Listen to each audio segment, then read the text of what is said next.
ঠান্ডার ভিতর ফুচকা খাওয়ার মজা আলাদা। খাচ্ছি তো ভাবলাম আপনাদের সাথে শেয়ার করি।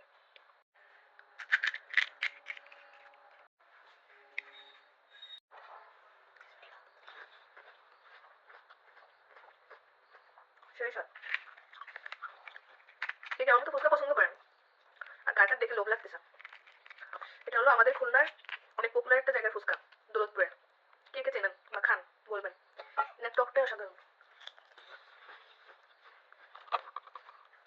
অনেক ভালো।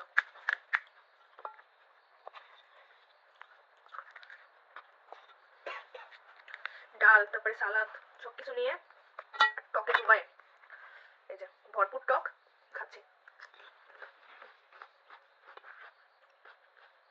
অনেক মজা, অসম্ভব।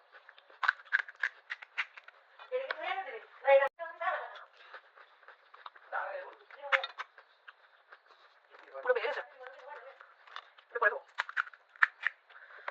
আমার কিন্তু দুই হাতে ধোয়া, আবার তো ভেবে না যে আমি দুই হাতে কেন ধরতেছি। আর ভাই ফুচকা খাইতে গেলে দুই হাত তো লাগবেই। এক হাত দিয়ে আমি ধরবো, এক হাত দিয়ে দিব সালাদ, তারপরে পুর, এই যে এখন ভরপুর টক।